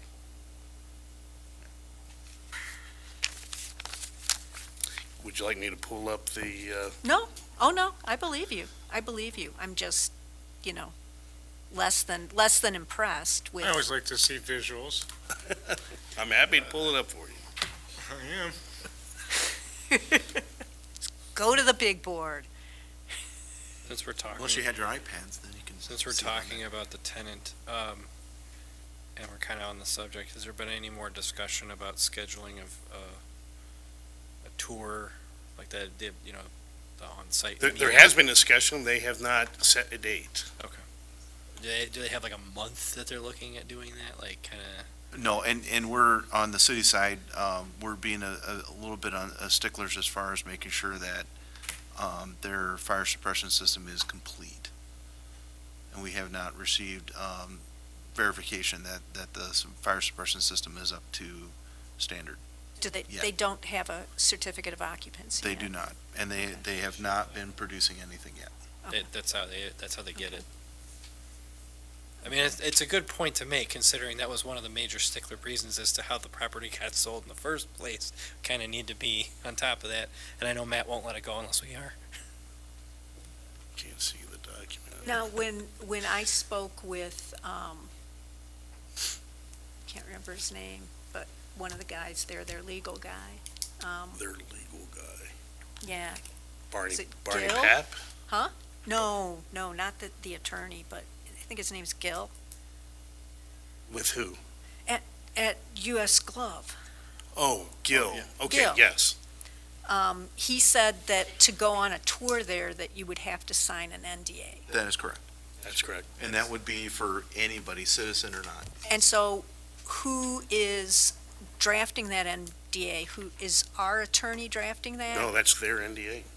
So in order for you Did to, our attorney review that NDA did before you not. signed it? That NDA. See, I'm not signing an NDA unless our attorney reviews I- it I and it understand. meets the conditions in that I letter. understand, but then, you know. And if they're gonna say, then no, then you can't come because we want you to sign our NDA, then I'm gonna say, what the heck is going on?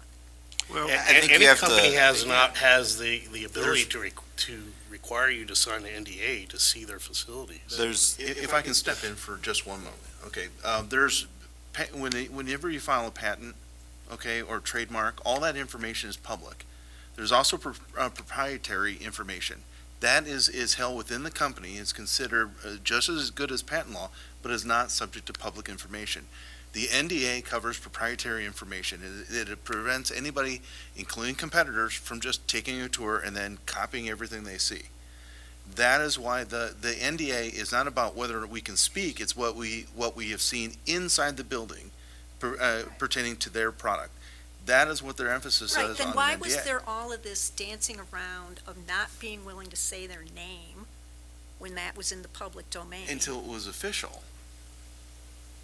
And that's more on us, and I'll take the blame on that. That was more on my suggestion to be cautious, to make sure that everything was proceeding accordingly. So I will take the heat on that one. Well, I would. But I would Alderwoman, like- can I ask you this question? Yeah.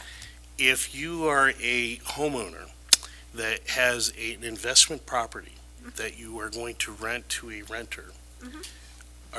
Is it the city's business to know who you're renting it to? No.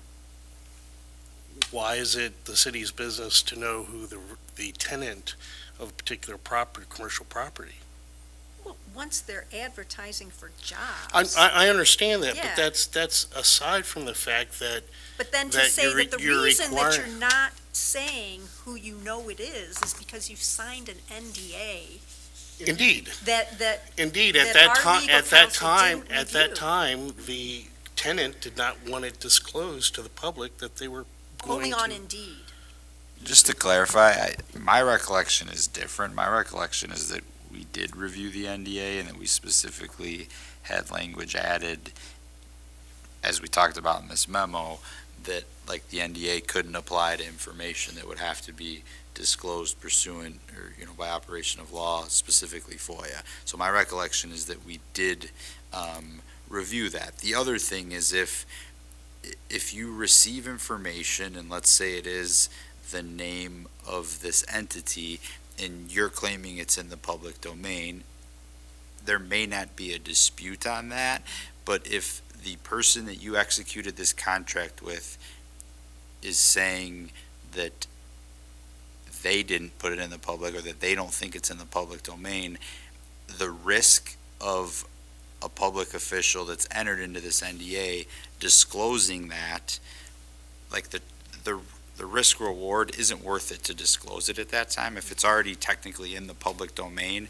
why does it matter if an elected official, to me, the risk isn't worth it. Why disclose it? Like, what benefit do we get at that point in time? As has been indicated, if they come and they need relief, they need a conditional use, it's public. They're going to have to, I mean, they can't be in the dark forever, but at the infancy stage, especially at a property like that, it's not worth the risk to potentially, I don't think, to arguably violate the NDA and subject the city to litigation. To me, the trade-off, it just wouldn't have made sense. Okay, thank you. Alderwoman, I guess my question is, do you feel that there's something that has been disclosed to us that we should disclose to the public? I don't know, Mike. How could I know?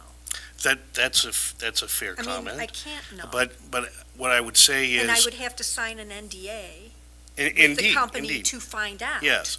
So whether or not there was something. in my personal work, where in my personal employer, I often visit companies, tons of them, and in order to get in the door, the company requires you to sign an NDA. Why? Because they want to protect anything that you see on their manufacturing floor that you're not going to disclose to a competitor or anyone else. The same is true for this company. They have a lot of things that they want to do, that they're looking to do, and they're trying to bring about in the marketplace, but they're not ready for that information to be out in the public domain. That's the information that they want to protect.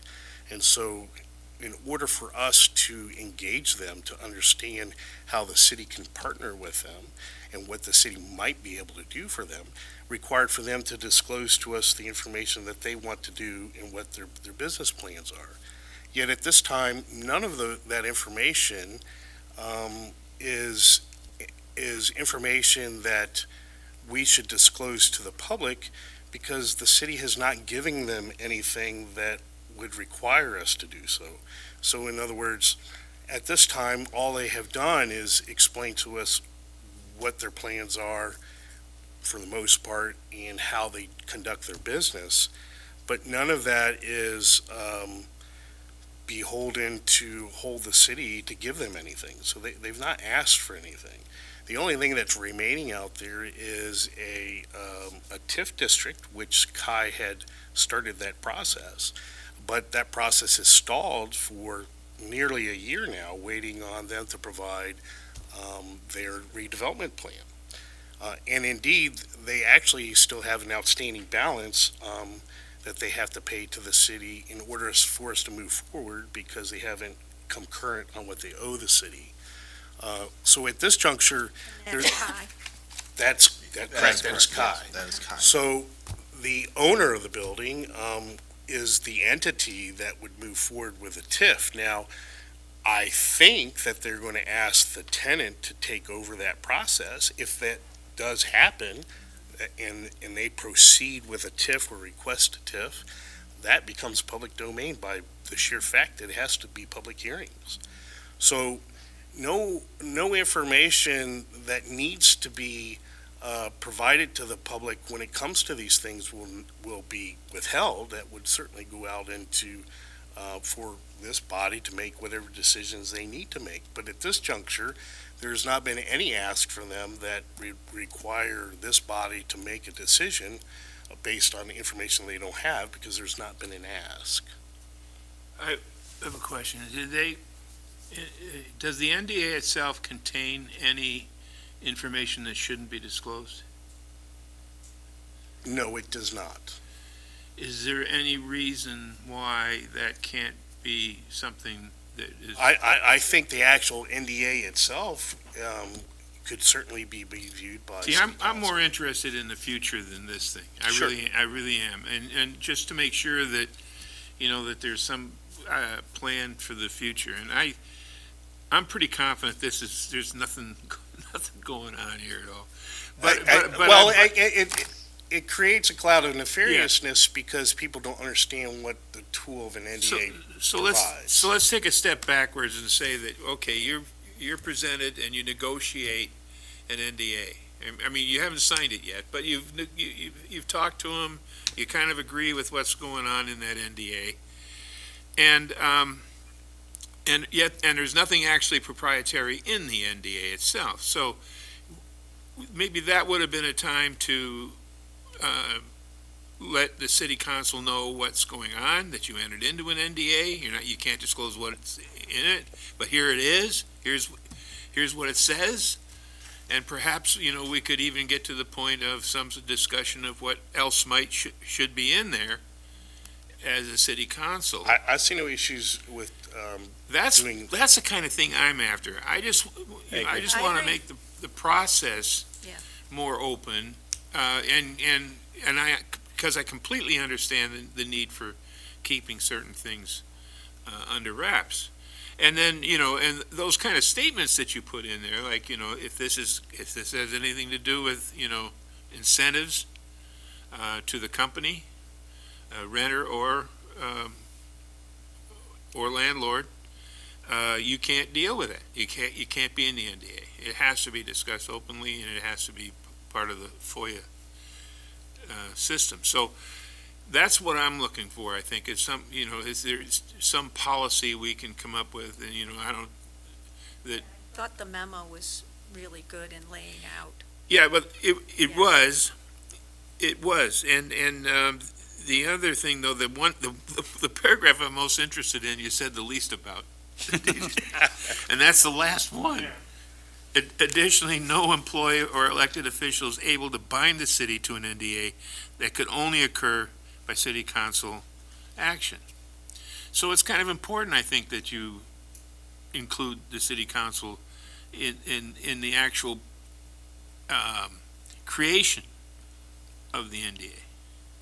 And I think just to kind of go back to FOIA, essentially, as a company, if you're entering into an NDA with an elected official or a city employee, you essentially understand that, there's a very limited exception that pertains to, proprietary information and stuff. I mean, so essentially, that's all that you're really able to protect when you enter into an NDA with a municipality or, their employees or their elected officials. And so, as we've kind of talked about, anything else generally there's a requirement for a public hearing. Anything else, if they give you documents about some type of an incentive agreement, if a resident, if somebody FOIA'd that, it has to be turned over, and that's part of the NDA. So it's, but back to your point, if there's a policy that if, an elected official is going to enter into an NDA, that it come before the council or something like that. Is that the reason why we started getting all these FOIAs? Because people are digging into this NDA? I think people are trying to find out what the plans are, with the tenant. I agree with Charlie. I think my only concern in the whole thing was just making sure there's some that obviously this is a very rare occurrence. I don't even see this potentially being something that we see again in our tenure while we're here. But I like the idea of having a little bit more transparency, just because I understand a situation that maybe you have to sign into it quickly or whatever. But I also see from the company's standpoint, and I completely support the idea of them using an NDA, in the fact that if you have a company that's a publicly traded company and they want to go and they want to purchase a property in town, or they're making plans, or they're discussing these things, they have the right to control the message of what their company is putting out. Because if the city official goes and runs and blabs to everybody that, hey, this company's coming in, and it affects their stock price, or somebody comes in and bids on the property and drives the price up, and puts them in a bad spot. So there's a lot of reasons why a company should enter into an NDA, and in some cases it actually is wiser for the city to use them just to protect themselves in the event that there's slander or whatever. I think Lou did the right thing in recommending caution.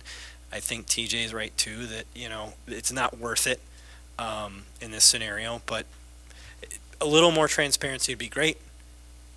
but I don't think anything was nefarious or wrong in this situation. It's just the company is just very protective about how they, and I think that, I agree with you.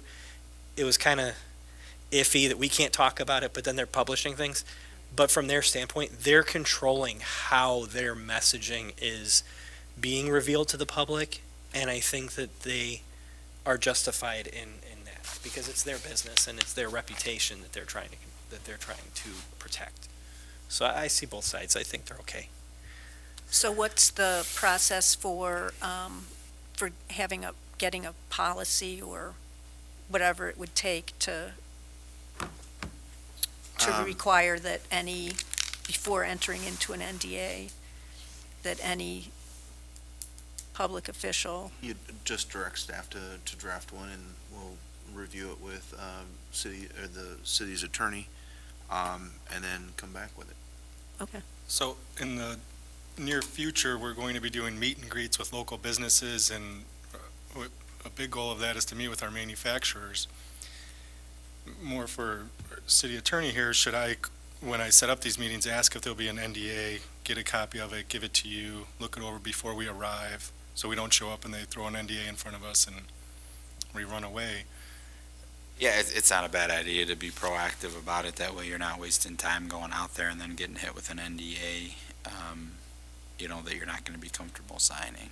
And then are we subject to putting that before council to get approval for us to sign it?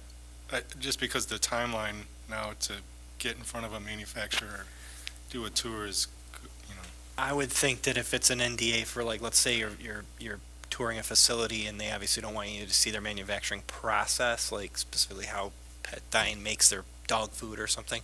I personally don't feel that I need to see an NDA for that. If this is something to do with public information, then sure. They're But like if it's just a simple NDA for those kind of situations that we could Well, provide? Yeah, They're not gonna, any of those manufacturers are not gonna let us give them an NDA. They're gonna have an NDA that their legal team has Yeah, it makes no prepared that sense. they're It gonna want. doesn't make sense for us to tell them what we're gonna not say. Normally, those kind of NDAs, when you tour a plant, are personal NDAs. It's not, unless there's something in there that ties it to the city. Right. They're asking you personally. Yeah. Not to disclose what you see. And they're Well, especially if it's the same, like if resident Joe Smith is gonna go tour this facility, or you're gonna go tour, if they're gonna give you the same NDA, it's, so it's, you could get into, a minefield on this topic. I really think at the end of the day, candidly, even if somebody signs an NDA that says that they're not going to disclose all this stuff, the city's still subject to FOIA. So if they get it in their capacity as a city employee, regardless of what the NDA says, it's getting disclosed. Again, I think as Donovan mentioned, I don't know how much more often we're going to see this, but yeah. But he does bring up a point, though, is we don't want to make the whole process so laborious. Red tape, right. So, That's what I'm saying. If you're touring the inside of a facility, if it's your typical manufacturing production, Well, Alderman, that's the same NDA that they're asking anyone who wants to go visit that facility. well, correct, and I don't have a problem with those. The only thing that That's the same NDA that we all signed. we're discussing and. just to been go and repeatedly see the discussing. property. Indeed. So the NDA you signed had nothing to do with like plans for their future building. It's their or generic discussions. NDA for any time you step in their door. See, and this is where we get into that quagmire where we could make this. I don't really see a problem with, as far as the transparency, all I would like to see is that to know, A, that you're entering an NDA as under the capacity as a city official. Obviously, if you just call it Pet Dine and you want to go and tour it as Mike on a Saturday afternoon and you want to sign it, I don't care. That's your choice. But if you're obviously going in there as the mayor of Harvard and in your official capacity, I would just like to be notified that you're entering an NDA. Maybe even just send me a copy saying, here's the NDA if you want to look at it. And it is what it is. I'm not gonna tell you you can't sign it. Just that way we at least know you've been entered into I one. think we need to limit it to those situations where there's a possibility of that company asking for incentives from the city. Right. I mean, it should be, How do you know that, though? Like, Yeah, you have no. Donovan's gonna go tour a bunch and of businesses, how do we know if who's they gonna do ask? decide they want incentives from the city, that all becomes Yeah. a public hearing. Unless it's enterprise zone, which is, they're automatically, if they apply for it, That's true. they're eligible for it. I mean, notifying us that you're entering an NDA, I think, is about all you can do. No company is going to sit. I mean, outside of a handful of little nuances like the FOIA, which is law anyway. You're just kind of just reminding them. You're not actually putting a stipulation in there. No company is going to say, "Hey, let's negotiate on this." They're going to tell you, "You just don't come in." How about that? Because they're telling you what you're allowed to say. You're not going to tell them what you want to say. So, I mean, notifying us is probably more than enough. I agree. Having a more thorough process and more involvement and meetings and everything else is really going to cause problems. I don't see that being a benefit, because we would not have anything really meaningful to contribute that TJ wouldn't have already put in there. Well, but or reminded. TJ's not gonna be reviewing all of these. I mean, if Donovan's going to the, company and they're like, oh, by the way, we need you to sign this. Oftentimes, in order to get past the receptionist, you have to sign an NDA. Yeah. I mean, I've been into companies where I've had to sign NDAs on stuff, and generally it's you sign it and you just don't ever say anything about what you saw. I mean, like I said, I brought up Sony before.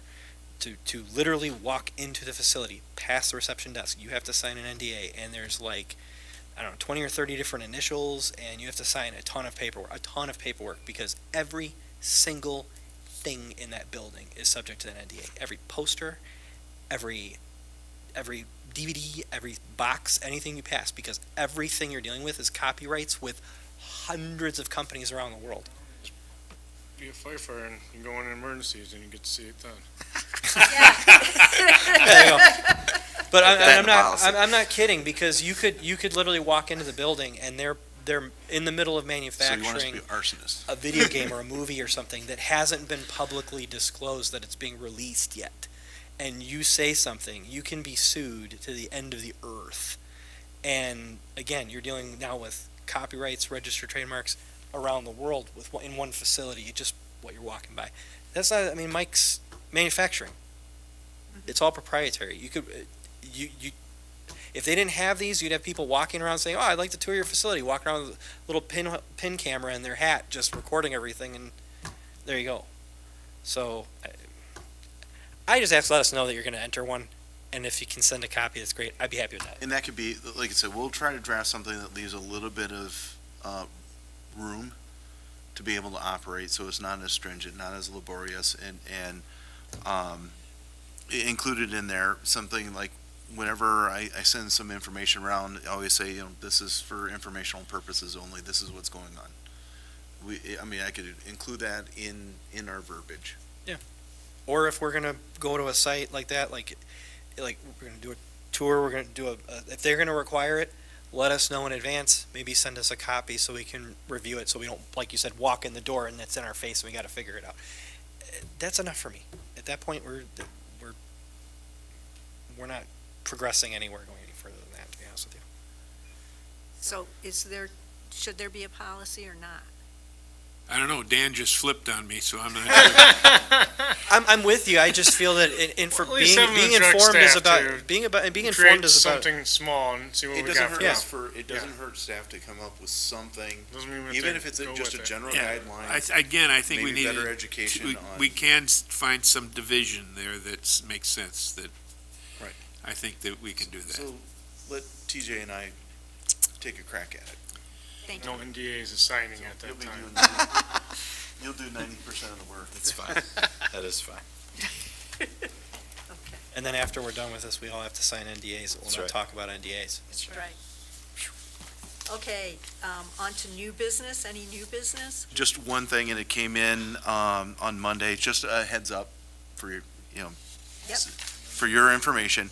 There has been some changes in labor law, And TJ had drafted a memo. I got it Monday, but I haven't fully gone through it and was prepared to be able to talk more about it tonight.